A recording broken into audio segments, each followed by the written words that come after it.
hoje uma sessão muito especial.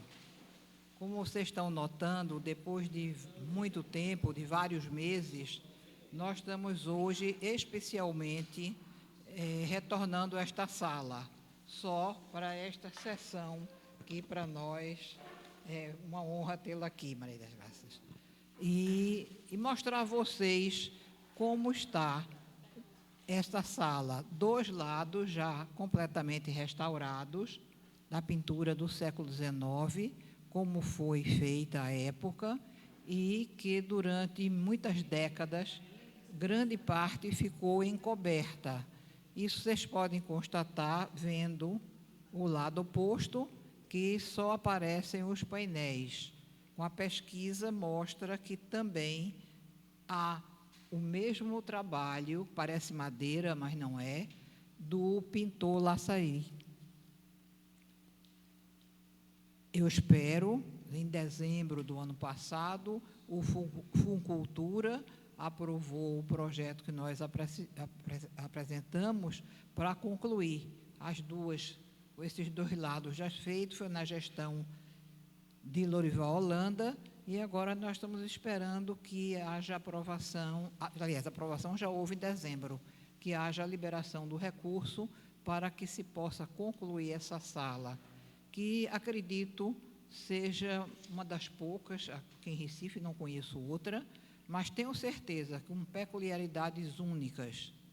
Essa não é um pavilhão de caça ou uma sala que represente a caça, como se vê nos castelos e no mundo afora.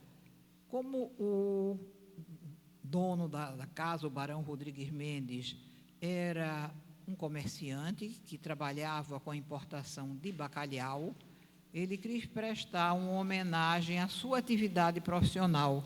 Então, pediu ao pintor para um dos painéis fosse a pesca do bacalhau. Acredito que hoje politicamente incorreto, porque um arpão mirando um urso já não seria tão ecológico como naquela época. E nesta parte de cá vocês estão vendo um bacalhau. Nesse lado aqui, à minha esquerda, vocês estão vendo um bacalhau e os instrumentos de pesca. Enquanto que no lado oposto é caça, inclusive com alguns animais que nem existem no Brasil. Então, a sala não é só de caça, é de caça e pesca.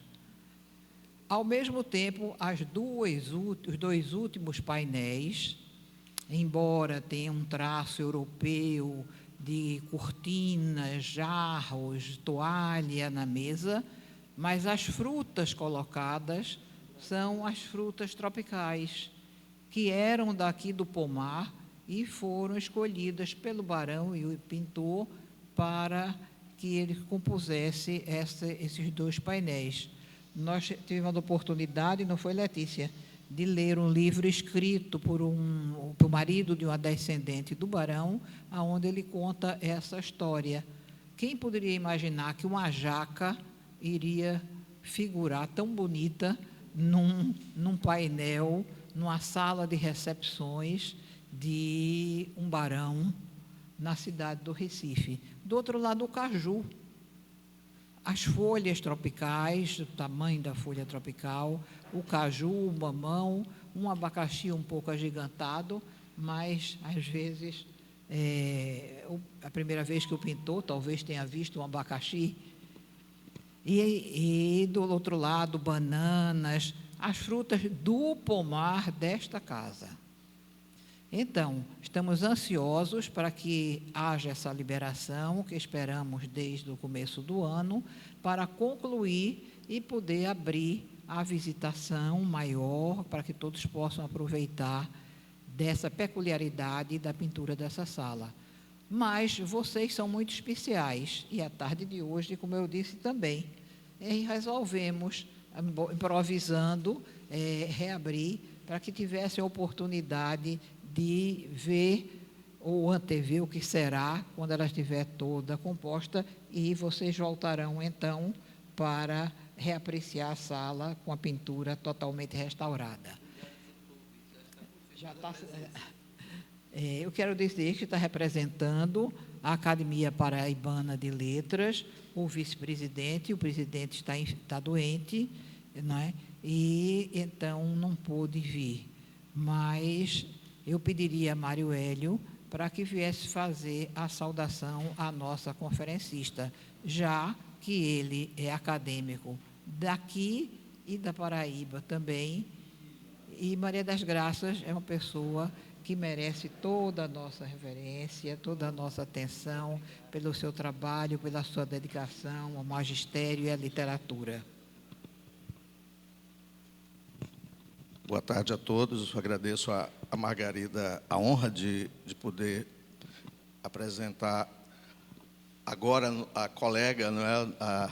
Como lá gostam e como se gosta tanto, no sentido simbólico de pronunciar palavras como confrades e confreiras, né? Singulares e plurais. A razão um pouco de estarmos aqui em torno desta revista, e basicamente estamos realizando, depois de conversar com Margarida, já faz alguns meses que estamos pensando em algo assim, e que representa também algo, outra vez especial, porque é o começo da possibilidade de que duas academias vizinhas, e o nome desta sala termina sendo muito simbólico para isso, porque a Confederação do Equador terminou unindo o Ceará, a Pernambuco, a Paraíba. Então, esses lugares, não é, que estão tão próximos, no caso a Paraíba, onde eu nasci, e o professor Francisco de Sales Gaudêncio, que está aqui à minha direita, e é o vice-presidente da Academia Paraibana de Letras, e Maria das Graças Santiago, que também faz parte da Academia Paraibana. E eu dizia há pouco a Margarida que esta edição que eu tinha planejado desde o ano passado, sem nenhuma data e nenhum pretexto, senão a própria obra de Clarice Lispector, eu estava num evento em João Pessoa quando comentei sobre a ideia e Maria me disse que tinha um ensaio sobre Clarice Lispector, e é justamente o ensaio que abre esta publicação.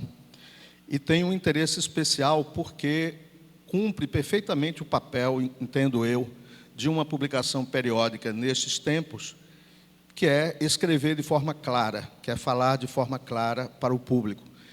Este é um desafio de todos nós escritores, escrever com clareza.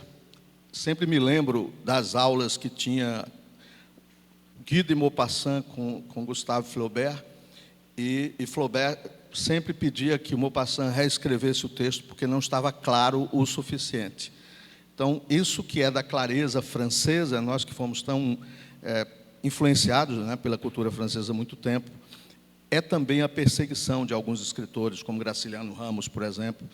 Então, Maria está aqui justamente para, ao mesmo tempo, lançar conosco, com muita satisfação da CEP, não é? Eu tenho também a satisfação dupla de estar aqui em nome da Academia, ou tripla nesse caso, porque Academia Pernambucana de Letras, Academia Paraibana de Letras e a Companhia Editora de Pernambuco, que é a CEP, que publica esta revista de literatura.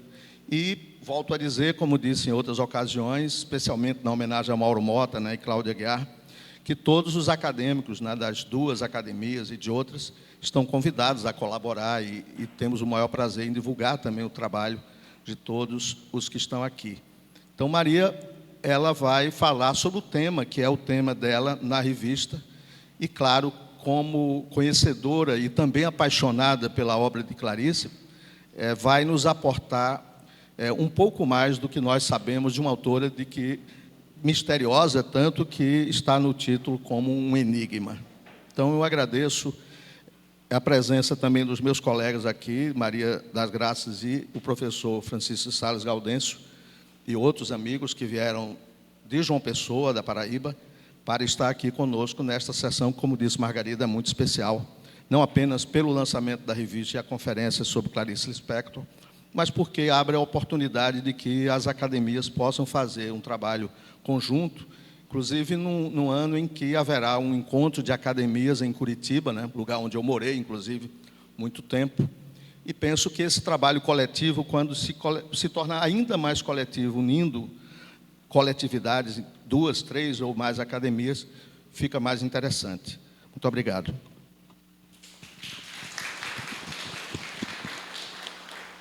Obrigada, Mário Melo. Passa, Mário Melo, olha, Mário Hélio. Mário Melo baixou aqui. Passo a palavra a Maria das Graças. Boa tarde a todos. Inicialmente, eu quero dizer do prazer e da honra de estar aqui com vocês hoje. Eu não conhecia a Academia Pernambucana e achei o prédio uma coisa linda. Como linda também foi a forma como Margarida me recebeu. Margarida e Letícia me receberam assim, com a luva de pelica, e me deixaram muito feliz. E eu estou aqui para conversar. Não é uma palestra, não é uma conferência. Eu vou ler um texto, mas posso ser interrompida se for necessário, e vou tentar encurtá-lo para que a gente possa bater um papo sobre o assunto depois. Clarice realmente é um tema instigante. Apesar de nascida na Ucrânia, ela sempre proclamou a sua brasilidade e o amor que tinha à nossa língua e à nossa terra, valorizando as raízes fincadas no Nordeste. Seus sonhos e fantasias cresceram embalados pelo doce sussurro do rio Capibaribe. Não há dúvidas, Clarice era brasileira. E ainda por cima, nordestina do Recife, mesmo antes de se naturalizar. Era brasileira na forma de sentir, de ver o mundo, de pensar em nosso idioma. O panorama cultural da época de Clarice foi singular, marcado por grandes expoentes literários, como os pernambucanos João Cabral de Melo Neto e Manuel Bandeira, como Fernando Sabino, Carlos Drummond, Vinícius, Lúcio Cardoso, Rubem Braga, Nélio da Pião, e com todos estes, Clarice manteve estreita convivência. Foi realmente um momento luminoso na nossa cultura. Mesmo sendo um chavão, a frase "sua vida daria um romance" se adequa como uma luva à história da escritora. Precoce no escrever, foi mais precoce ainda ao enfrentar grandes problemas na vida, incluindo a infância, numa pobreza extremada, precisando algumas vezes passar o dia com o pão dormido e um suco ralo de laranja, que, segundo ela mesma, passava longe do sabor de refresco. Dona de uma sensibilidade exacerbada, teve uma vida marcada por grandes tragédias. Clarice muito amou, muito sofreu, muito legou à posteridade com os seus escritos. A morte da sua mãe, consequência de uma enfermidade adquirida após estupro na Ucrânia, sendo Clarice gerada atendendo à crença de que uma gravidez poderia curar a doença materna, o que não aconteceu, deixou na menina uma culpa permanente por ter falhado nesta missão. A infância privada das coisas necessárias, um casamento que não deu certo e, acima de tudo, a doença de Pedro, o filho mais velho, diagnosticado com esquizofrenia, amarguraram os seus dias. Talvez por isso usasse de forma abusiva medicamentos psicotrópicos. E foi exatamente por estar entorpecida que uma noite adormeceu com um cigarro aceso, provocando um incêndio que mutilou a sua mão direita e a sua autoestima. Clarice nunca mais foi a mesma desde o acidente e nunca se conformou com a mão em garra e as marcas do fogo que destruíram a sua beleza exótica e felina, da qual muito se orgulhava. Ninguém fica imune à leitura de seus livros, que provocam um encantamento, um apaixonamento ou uma repulsa. Ninguém lê Clarice sem que fique alguma marca. Seus escritos impelem ao inconsciente, valorizando o discurso interior, utilizado na busca incessante pela coisa, criando uma expectativa anímica que nos faz compartilhar do mistério das sensações por ela descritas, onde o tudo e o nada se encontram, causando espanto e estranhamento. Sua escrita escapa à lógica, foge dos padrões então vigentes, descreve o indizível, amalgama música, pintura e literatura, e desemboca na procura permanente de si mesma. A palavra, sobre a qual ela tem um domínio absoluto, foi a arma escolhida para vencer o destino. E é através dela, usada como meio e como fim, que Clarice Lispector passa à posteridade como um dos maiores nomes da arte de escrever. Ler Clarice é penetrar nos mistérios da alma, notadamente da alma feminina. Suas personagens são projeção do seu mundo interior e, ao que parece, acompanham suas mudanças de vida, transformadas em criaturas cheias de mistérios, dualidades, contradições. Elas crescem e amadurecem com ela. Joana, de Perto do Coração Selvagem, é uma mulher jovem, como a escritora era à época. Clarice, quando publicou Perto do Coração Selvagem, tinha 23 anos, era pouco mais do que uma menina, que se desencontra dos outros para encontrar-se consigo mesma. Virgínia de Ulustre é o seu segundo romance, tem sentimentos rebarbativos, medos e audácias, ódios e amores que se enleiam.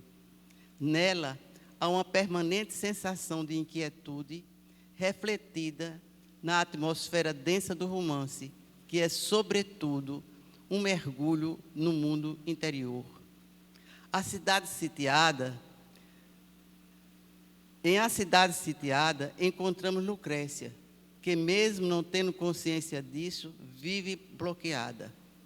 O romance foi escrito em Berna, na Suíça, e numa crônica publicada no Jornal do Brasil, Clarice indaga: Berna é uma cidade livre. Por que então eu me sentia tão presa e tão segregada? E é esse estado de espírito que ela transmite em São Geraldo, a cidade que se entrelaça com Lucrécia, personagem que grita em silêncio a sua inconsciência. Assim, sucessivamente, desfilam as marcantes figuras femininas: G.H., Lore, Vitória, Cândida Raposo, Macabeia e tantas outras, cada uma trazendo um pouco de Clarice, até chegar a Ângela Praline, personagem do seu último livro, do seu penúltimo livro, fusão de Eros e Thanatos, que sabe que vai morrer e se prepara para isso. Fugidos da Ucrânia para escapar dos horrores da Revolução Bolchevique e da sistemática perseguição aos judeus, os Lispector aportam em Maceió em 1922, onde já viviam alguns familiares seus. Mas não tiveram a ajuda que esperavam. E depois de 3 anos de peleja, mudam-se para Recife, onde Pincarras, pai de Clarice, agora chamado Pedro, trabalha como mascate para sustentar a mulher, cujo nome passa a ser Marieta, e as 3 filhas rebatizadas como Elisa, Tânia e Clarice. Depois de alfabetizada num grupo escolar perto de casa, Clarice ingressa no Colégio Hebreu Yiddish Brasileiro e depois no Ginásio Pernambucano, conhecido pela excelência do ensino e pelo rigor no seu exame de admissão. A propósito do Ginásio Pernambucano, 2 paraibanos ilustres também estudaram lá. Ariano Suassuna e José Lins do Rego foram alunos do mesmo colégio que Clarice. A família Lispector morava perto do ginásio, inicialmente na Praça Marcial Pinheiro, onde agora existe uma escultura da escritora, e depois no 2º andar de um velho sobrado da Rua da Imperatriz, hoje destinado a ser um memorial a Clarice. Aos 9 anos, ela perde a mãe, e aos 15 se muda com a família para o Rio de Janeiro. Na então capital da República, termina o curso ginasial, sofre a morte do pai, vítima de uma cirurgia mal feita, ingressa na Faculdade Nacional de Direito, começa a trabalhar como jornalista e publica alguns contos. Ainda na faculdade, conhece Mauri Gurgel Valente, um colega de classe, já integrante da carreira diplomática, com quem vem a se casar, depois de conseguir a naturalização brasileira. Publica seu primeiro livro, Perto do Coração Selvagem, 1943, e se muda para o Pará, acompanhando o marido nomeado vice-cônsul. A publicação do primeiro trabalho obteve repercussão nacional e recebeu o prêmio Graça Aranha como o melhor romance do ano. Apesar da maior parte da crítica ser favorável, não foi uma unanimidade, tendo o pernambucano Álvaro Lins, conceituado crítico literário, afirmado que eu lera 2 vezes sem conseguir entendê-lo, considerando-o um texto inacabado, típico da escrita feminina, conforme suas palavras. Eu não sabia, mas Álvaro Lins eu acho que era machista. Depois do Pará, ela parte para a Itália, para a cidade de Nápoles, no auge da Segunda Guerra Mundial. Lá ela se engaja como enfermeira, cuidando dos pracinhas brasileiros feridos. Da Itália, segue para Berna, na Suíça, onde escreve A Cidade Sitiada e dá à luz a Pedro, seu primeiro filho. Mauri é transferido para o Brasil e a família se instala no Flamengo, na cidade do Rio. Publica o romance escrito em Berna e convive com intelectuais brasileiros. Mas por pouco tempo. Mais uma vez, Mauri é transferido, desta feita para a Inglaterra, onde Clarice estreita a amizade com João Cabral de Melo Neto, também diplomata, e que proclama ser ela a única pessoa que escreve a prosa que ele gostaria de assinar. Depois de 6 meses na Inglaterra, voltam ao Rio de Janeiro, onde Clarice começa a redigir uma coluna feminina sob o pseudônimo de Teresa Quadros. Por pouco tempo, pois Mauri é designado para Washington, onde nasce Paulo, o segundo filho do casal, e onde moraram de 1952 a 1959, ano em que termina o casamento de Clarice, que volta ao Rio de Janeiro com os 2 filhos. Preocupada com sua manutenção, apesar de receber a ajuda do marido, Clarice dedica-se à carreira na imprensa.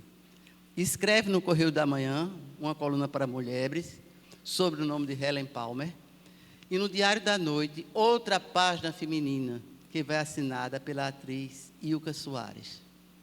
Publica o livro de contos Laços de Família, ganhando com ele o prêmio Jabuti de 1961. Com a publicação de A Maçã no Escuro, no mesmo ano, ganha o troféu Carmen Dolores de melhor livro do ano. Aqui eu vou fazer um pequeno parênteses para relatar um fato meio interessante. Era governador de São Paulo na época, Jânio Quadros. E aconteceu com ele o que acontecia com muita gente quando avistava Clarice. Clarice era uma figura apaixonante, era uma mulher alta, bonita, com o rosto... Era uma mulher alta, bonita, com os olhos amendoados, assim, uma feição felina. E geralmente as pessoas se encantavam com ela. Jânio Quadros não fugiu a esse encanto, mas parece que estava já um pouco fora de bitola e agarrou Clarice, a ponto de rasgar o seu vestido. Foi uma situação constrangedora. Ela saiu da festa com uma amiga com quem tinha ido e assim saiu por uma porta lateral, como se diz, depois de ter dito um bocado de desaforo ao governador do estado. Isso é um fato que está no livro de Benjamin Moser e eu achei que seria interessante que a gente conhecesse. Já moradora do Leme, em 1964, ela lança o romance A Paixão Segundo GH e A Legião Estrangeira. A Legião Estrangeira é um grandioso livro de contos, mas seu brilho foi empanado pelo ruidoso sucesso do romance saído no mesmo ano e que foi um divisor de águas, não só da carreira de Clarice, mas também da própria literatura nacional.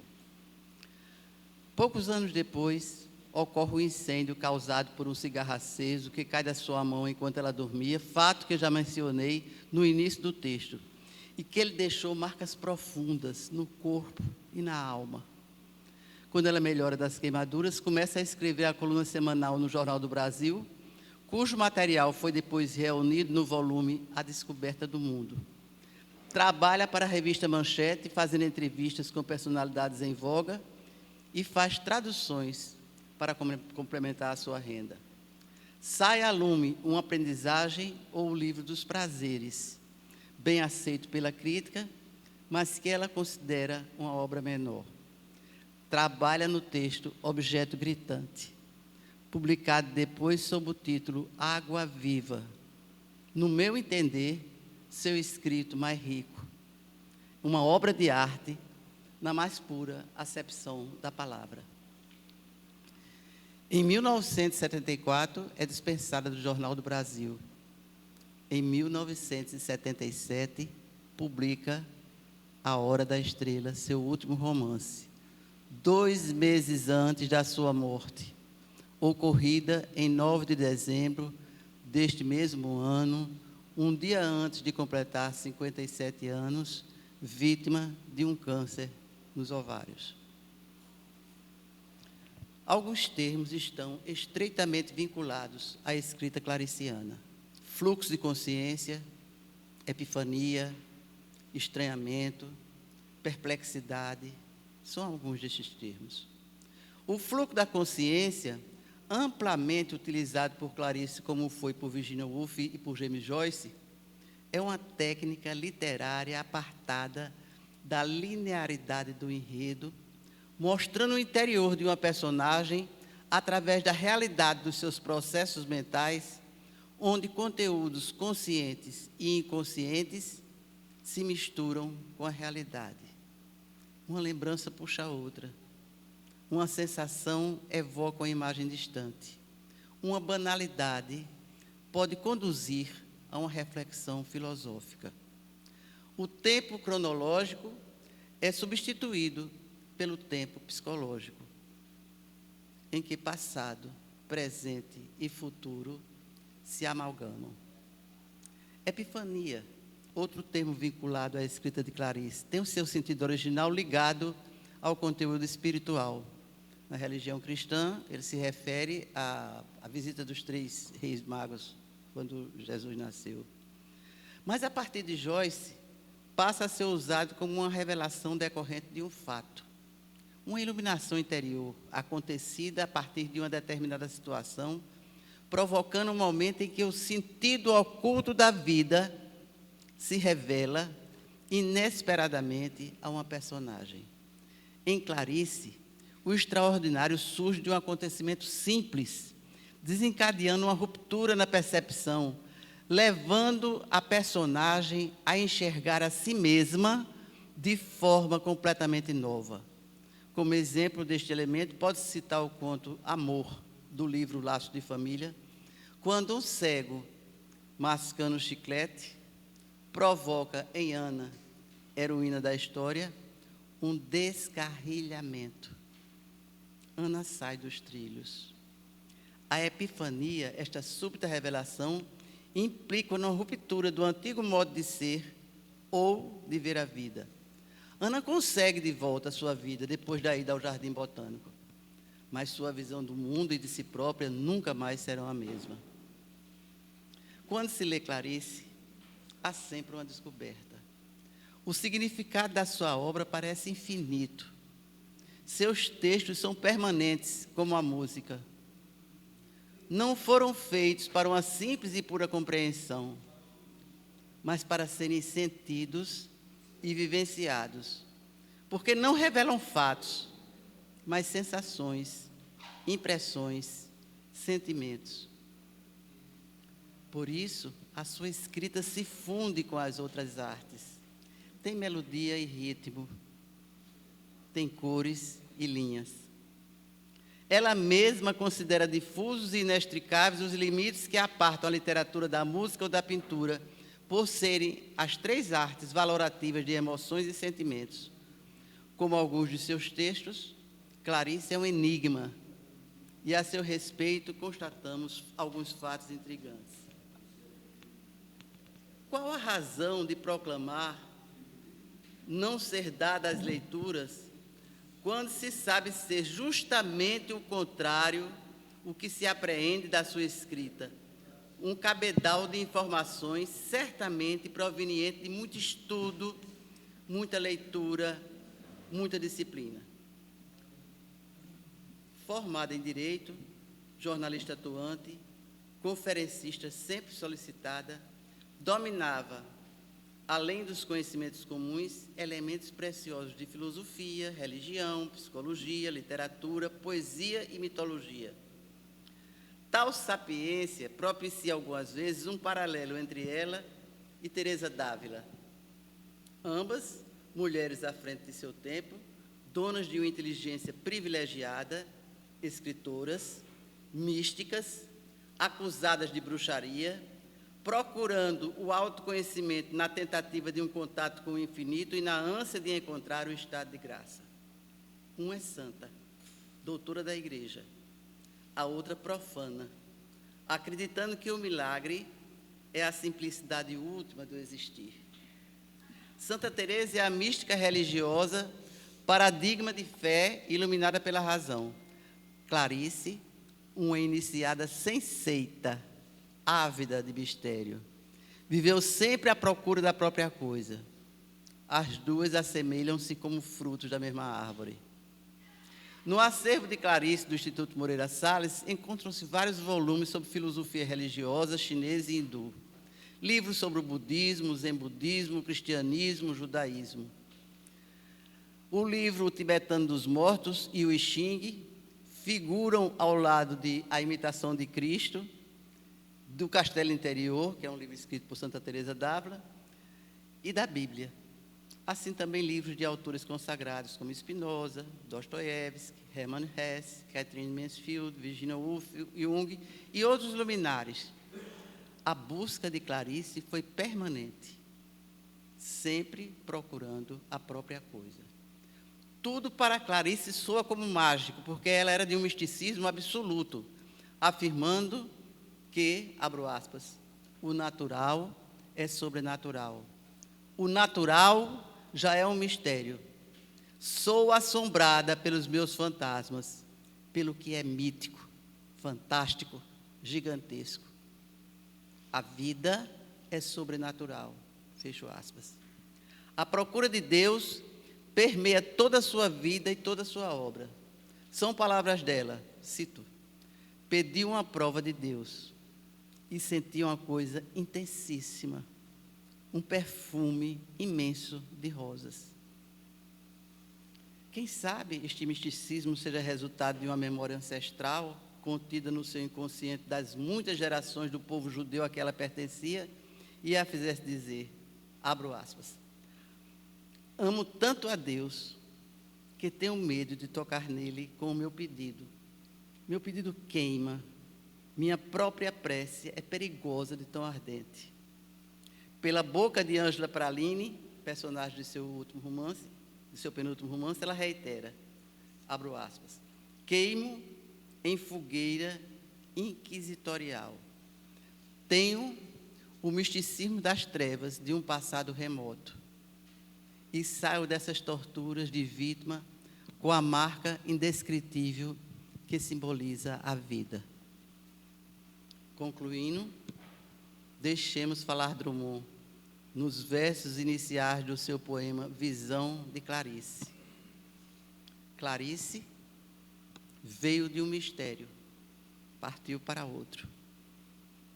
Ficamos sem saber a essência do mistério, ou o mistério não era essencial. Era Clarice viajando nele. Era Clarice Bolino, no fundo mais fundo, onde a palavra parece encontrar sua razão de ser.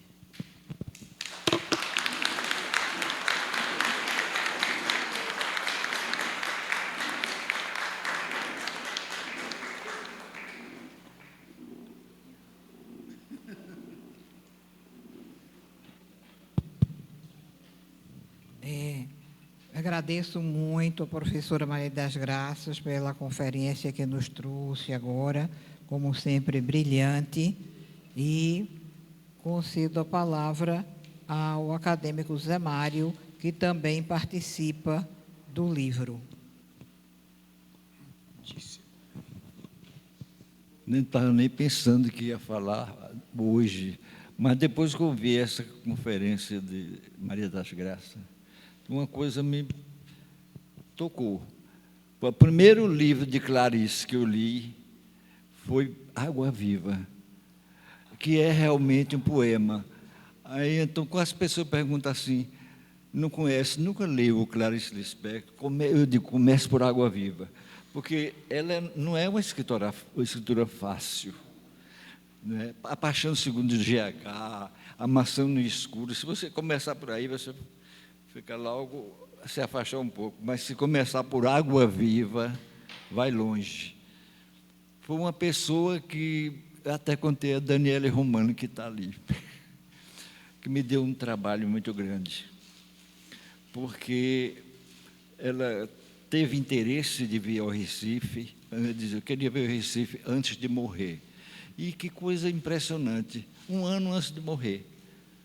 Aí, então, eu inventei para ela falar no Bandep, fazer uma conferência sobre literatura brasileira, uma coisa bem aberta. O tema mesmo foi literatura brasileira. Aí, na hora de entrar, o Bandep, o auditório recém-inaugurado, completamente lotado. Tinha gente pendurada nas luzes. Impressionante. Ela resolveu não entrar.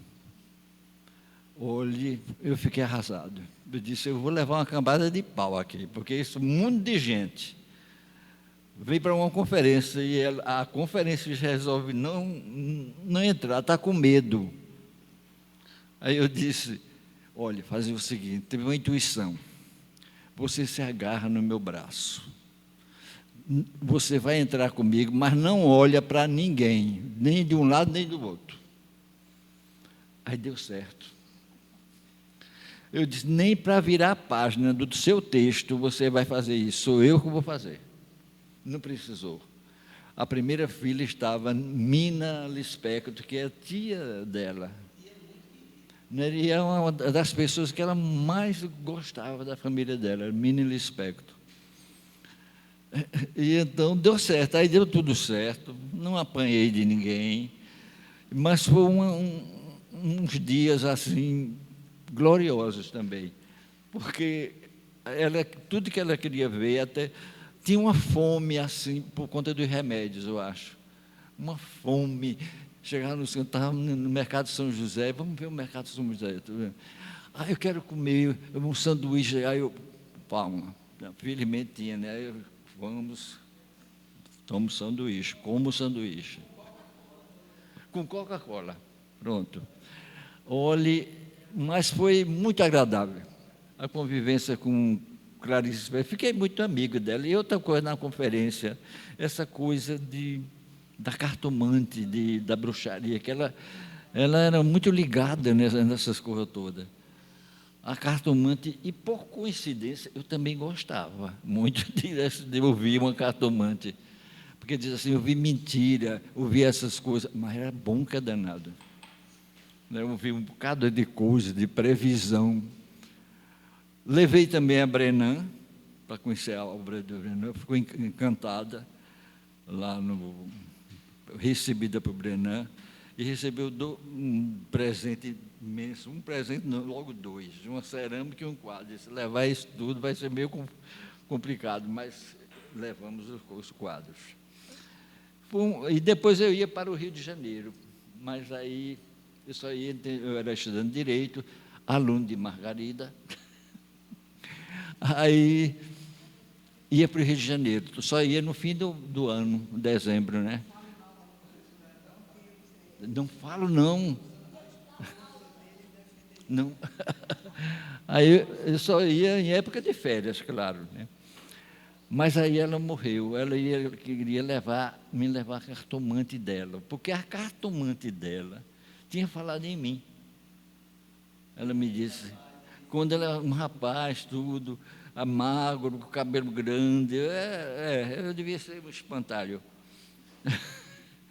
Aí estava lá recebendo, quando ela desceu do avião, naquela época no aeroporto a gente ia até perto do avião, não era?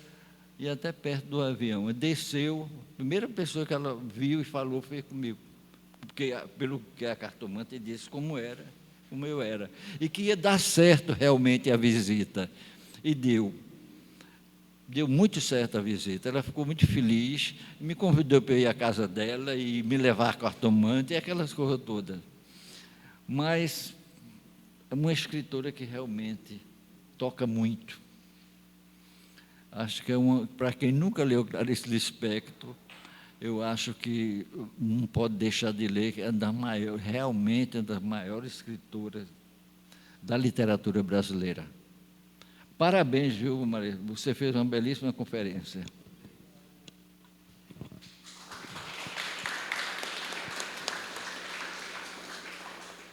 Professor Lorival Holanda.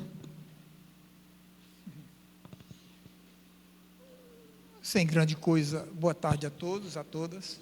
Sem grande coisa a dizer, mas primeiro agradecer. Maria das Graças é para nós uma graça. Graça é gratis data. É aquilo que a gente nem merece, mas está aqui com ela e tal. Então, quero agradecer muito. E depois, o que me toca mais na Clarice Lispector é o fato de que um escritor é mais ou menos como um bicho totêmico, em torno do qual se junta esse grupo todo aqui. Poderia ser Ronaldo Corrêa de Brito, podia ser Osman, podia ser, mas o escritor é sempre alguém que agrega. E aqui você vai da saga ao sonho. Então, a função social da literatura está toda aí. Então, eu queria só lembrar que isso aqui é memória, mas é uma memória conjugada com celebração, certo? Para nós, estar aqui juntos é lembrar Clarice, é passar adiante a paixão por Clarice, certo? E uma coisa que me fascina também é que eu tenho a impressão que Clarice cumpre aquilo que Mário prometeu, a famosa gramatiquinha, que ele não conseguiu fazer, mas que Clarice é uma outra língua brasileira. O que Guimarães faz? É outra língua brasileira, certo? É a nossa emancipação de fato com relação à literatura. Agora, é claro que tem uma implicaçãozinha pesada, o Ronaldo vai me entender rapidamente, que é a questão da morte. Aqui morre a mãe. Ela vai silenciar sobre Recife durante muito tempo, certo? Porque é aqui que ela vai transferir a palavra materna pela língua que ela vai maternar. Ela vai recriar essa língua como uma outra organização. E no mais dizer que a gente está muito grato por estar junto nessa alegria comum. Obrigado.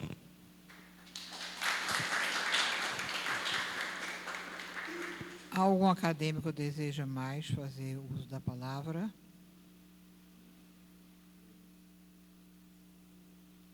Não. Então, está aberto às pessoas que vieram a esta conferência, se desejarem brevemente, eu pediria, porque deve haver outros que também queiram. Eu, de vez em quando, frequento essa academia, participo de palestras, mas hoje, para mim, é o maior momento, para mim. Não sei se é porque tem a ver com a minha praia, de uns 5 anos para cá, que é Clarice Lispector. A palestra da professora parecia uma fotografia dialogando com as minhas narrativas. Pode crer. E o depoimento também de Lorivaldo, de Mário também, que escreveu esse ensaio. Então, de uns 5 anos para cá, tem me dado uma doideira muito grande em relação a Clarice. E que fez com que eu escrevesse 4 livros envolvendo essa ucraniana de alma brasileira. O primeiro livro foi esse aqui, que inclusive a professora fez algumas referências em termos de episódio da vida dela, que está aqui. Clarice, esse aqui foi o primeiro. Clarice Lispector, a bruxa, a feiticeira, a deusa da literatura. Há um episódio que a professora falou quando ela foi vítima de um assédio, né? Por ocasião da entrega do prêmio de José do Quadro. Isso está na página, me parece que é 307, de Benjamin Moser. Ela foi assediada, saiu com o vestido rasgado. Bom, esse episódio me tocou, aí eu escrevi uma prosa intitulada O Assédio à Jovem Clarice. Uma outra colocação da professora foi sobre que a Clarice chegou a passar fome aqui mesmo. Benjamin mostra isso, né? Que às vezes o almoço da família era um pão com um suco de laranja, cujo sabor da fruta estava à distância. Me tocou, aí eu fiz uma prosa. Né? A tragédia, né, que ela estava dormindo, sei lá, fazendo alguma revisão, e de repente não percebeu que um toco de cigarro entre os dedos, né? Aí foi um incêndio e quase que teve uma mão amputada, realmente. Aí o segundo livro, aí são narrativas. O segundo livro foi esse aqui, Caminhos que me levam a Clarice. O terceiro foi esse aqui. Esse aqui foi a Clarice Lispector, A Escrita que Desvenda a Alma. O quarto, esse aqui, mas está na... Eu peguei só a boneca. Clarice, qual é o título? Para Sentir e Amar Clarice. Eu peguei a boneca. São narrativas, não sabe? Meu estilo é esse. Eu pego, de repente eu estou lendo um conto, uma carta, uma carta, um romance, sei lá. Aí uma passagem, sabe, de um conto, de uma carta me toca, episódio da trajetória da vida dela também me toca. Aí eu, de repente, sei lá, aí transformo numa prosa, sabe? E tem um quinto livro também que está sendo gestado. Bom, não devo isso a mim, mas é a Mistério de Clarice, né? Que, sei lá, é uma bruxa mesmo, porque há uns 7 anos eu tinha distância, eu li uma frase e não sabia o que é isso. De repente bateu a doideira. Então, viva Clarice. O Lorival também, de repente eu estava andando, sabe, pelo sebo assim, aí vejo um livreto intitulado O Recife de Clarice. Foi uns 6 anos. Aí eu comprei esse livreto, tinha vários ensaios, inclusive o de Lorival, e no final tinha um conjunto de fotografia que remetia a Clarice participando da passeata dos 100 mil estudantes no Rio de Janeiro. Aí me tocou, aí eu fiz também uma prosa, e assim por diante. Viva Clarice Lispector, porque dá motivação à vida, né? Muito obrigada, velho. Alguém mais deseja? Cleide? Não? Sim, pois não. Boa tarde. Meu nome é Carlos Seixas, eu também sou assíduo frequentador dessa casa e tenho o mesmo sentimento que você tem. Se nós moramos num bairro, os bairros que são bem colados um no outro, né? Que eu digo que é um primeiro mundo dentro de um terceiro mundo. E isso aqui eu acho que é o oásis dentro do primeiro mundo que está dentro do terceiro mundo. Então eu tive a satisfação ao longo da minha vida de estudar com grandes professores. Ariano Suassuna, Lucila Nogueira, Luzilar, Lorival também foi meu professor. Mas eu tive uma professora espetacular, paraibana, Sônia Ramalho, que nós estudamos laços de família. E quando você pega, por exemplo, o conto Feliz Aniversário, que é aquele aniversário maravilhoso, e você vai se identificando, e você vai vendo, e daqui a pouco você gosta de todo mundo, do jeito que é. Porque o sentido da literatura é esse, né? É você enfrentar a nossa penosa realidade. E aí você acaba se encantando por cada defeito até dos personagens. Aquilo é simplesmente brilhante, né? E eu acabei escrevendo 3 linhas aqui, vou ler só a respeito de Clarice. Clarice é a explosão que paira sobre os minúsculos momentos cotidianos. Eventos simplórios, mas que carregam pavios à beira de precipícios, prestes a serem incendiados e transformar a nossa penosa realidade, levando-nos abismo abaixo para o encontro com o nosso eu coletivo transformador. Viva Clarice!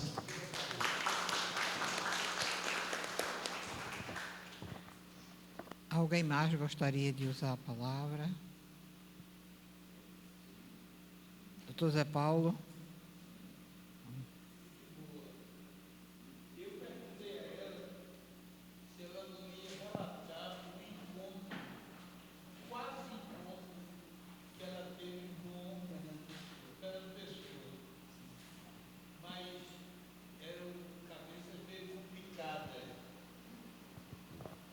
O Fernando Pessoa fez o horóscopo para saber se eles, como seria o encontro.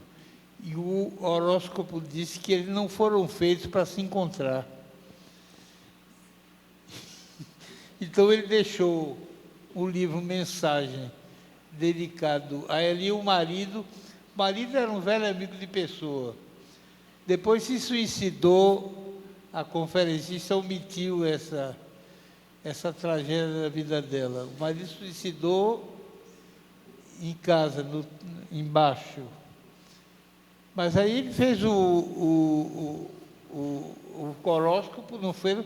Então ele deixou um livro, na hora do suposto encontro, deixou um livro no Hotel Borges, onde estava a Clarice, e não se encontraram. É uma pena. Mas ela disse que ficava para outra vez esse encontro. Eu agradeço muito a Maria das Graças de ter vindo aqui, aceitando o nosso convite, e espero que esse começo de reuniões conjuntas da Academia Paraibana de Letras e da Academia Pernambucana de Letras continue. Continue, viu, Salles? Você que vai falar? Ótimo.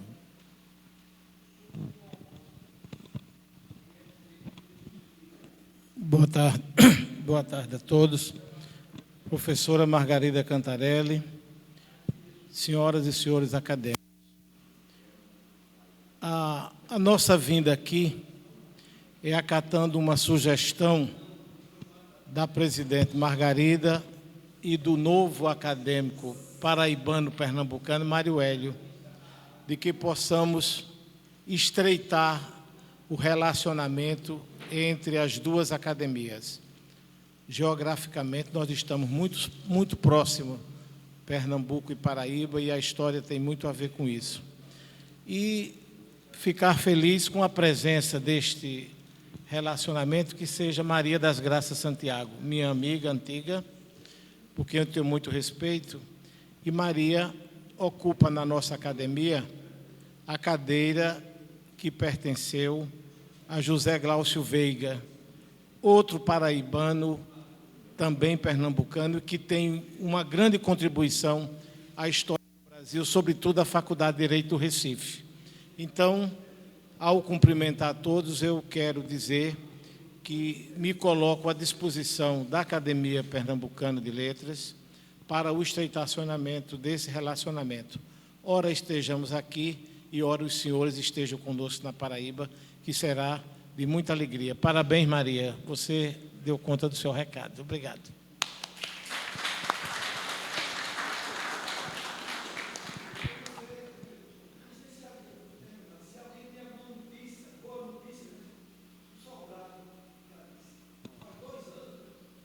Muito mais de 2 anos. Talvez ela tenha.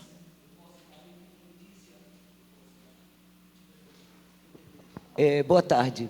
Estou me intrometendo aqui, já que foi perguntado sobre a situação do Sobrado, e eu faço parte da diretoria da Associação Casa Clarice Lispector, e tivemos mais de 1 ano de luta para poder colocar todo esse imóvel oficialmente correto, passando pelo IFAM, passando pela Fundarp, passando pela prefeitura, passando por todos os órgãos necessários de como se conduzir essa reforma. Foi quase 1 ano. Depois disso, colocamos na Lei Rouanet, mas as pessoas ainda não estavam muito acostumadas, os técnicos e engenheiros, arquitetos e museólogos, não estavam muito acostumados com a Rouanet, que tinham parâmetros completamente diferentes dos editais normais que não são de cultura.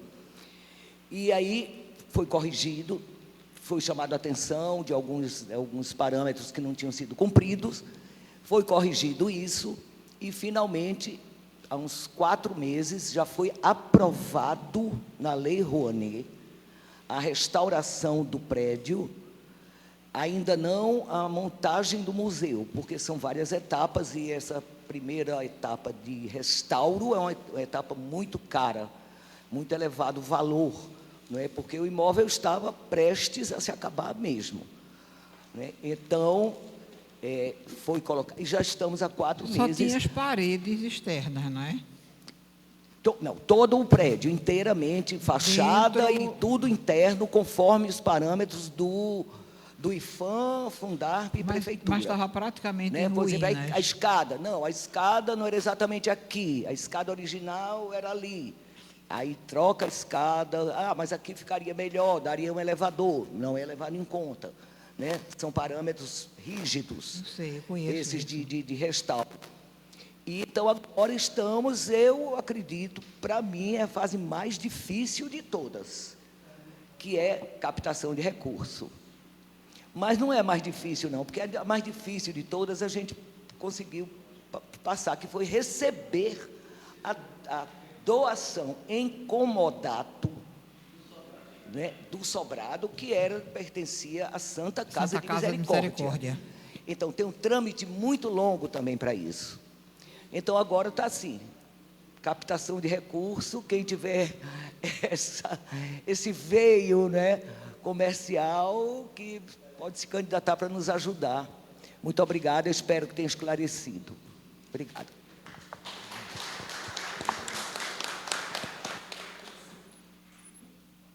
Bom, então, agradecendo a presença de todos, está encerrada essa sessão.